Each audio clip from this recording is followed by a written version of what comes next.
My name's Malcom Scott. I'm formerly of Scott's Property, retired a few years ago, and my livelihood is now 94 Alfred Gelder Street and Kardomah 94 on the ground floor.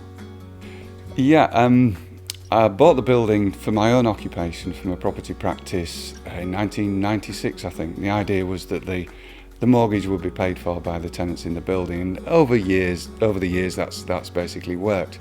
But when I left the practice 3 years ago, the practice moved up onto the first floor, which is a smaller floor plate, which left the ground floor free. And it gave me the opportunity to tie in all sorts of things that I was interested in into the ground floor use to try and hopefully lift up the building and make it a more interesting place, a place where commercial business and cultural stuff can happen hand in hand. So that's the goal. I think it probably boils down to having a positive attitude and putting the graft in. And those two things probably cover anything that any successful business, however that success is measured, it might be through money, it might be through enjoyment, it might be through a bit of both, which hopefully will be the concept here. Just positive attitude and put the blooming hours in. Simple as that. And the harder you work, the luckier you become. It's the same through sport and it's the same in business. Most satisfying moment.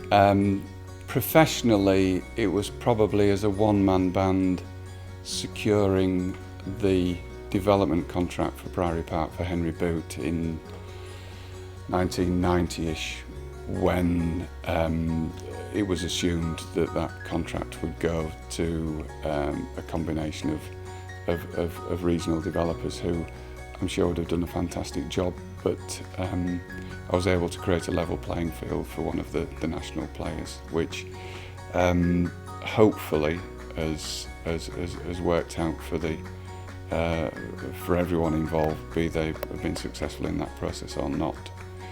On the more social and general economic side, the greatest satisfaction was when I think it was George Osborne stood up in Parliament and explained about the tolls coming down on the Humber Bridge, which was a fantastic campaign to be involved with. And it also meant that I didn't have to buy a bridge or I didn't have to run it, and left it to the others, and we basically achieved what we wanted without having to take responsibility for it, which is great. I could do other things then. The Humber Bridge case started with Paul Sewell from FEO in our days at the Chamber of Commerce.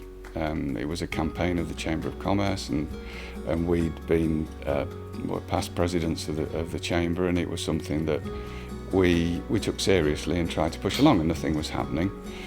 I just thought that the Humber Bridge was actually a basket case of economics that a venture capitalist would look at and think, if we could get rid of all of the debt, we could actually run, inverted commas, profitably for the region an asset like that magnificent piece of infrastructure between Hesel and Barton. So there were a few, Paul asked me to do a silly speech at the YIBC, and I did that, and suddenly I found myself being associated very strongly with a campaign. And the balance of seeing how investments like that can be abused and seeing the economic benefit of sorting it for once, I thought, well, let's just work out the figures. What debt could that bridge afford, and how could you bring the tolls down? So I came up with a package of paying £100 million for it. I could reduce the tolls to £2, pay off the debt within 7 or 8 years, and then everything would be £1 to cross the bridge. And the governance needed changing as well. But I thought, it's such a ridiculous thing to do, I'd have to do it myself, because I wouldn't want the responsibility of anyone being sat next to me thinking, oh my God, what on earth he's going to say next. So I went for it, and it was ridiculed by the powers that be for a long time, but then they saw the common sense in it. And it ended up that the public sector, despite some senior political support, it ended up that the government took over. Local and regional and national government took responsibility, and the debt was reduced, not to the amount I wanted. The tolls were reduced further than I wanted, so it's not quite feasible yet, but who's going to put the tolls up now? And the governance has been changed. And so there's a satisfaction there that you can sometimes shame central government into doing things, and you just remind them about what big society and localism actually is about, and really they haven't got a leg to stand on if they don't perform. So that was great fun, great fun. And with regard to future innovation, I think there's just a world of opportunities now. Everything hasn't been invented. The world is so much bigger, the opportunities are so much greater. So it just needs the confidence to go and have a go at something.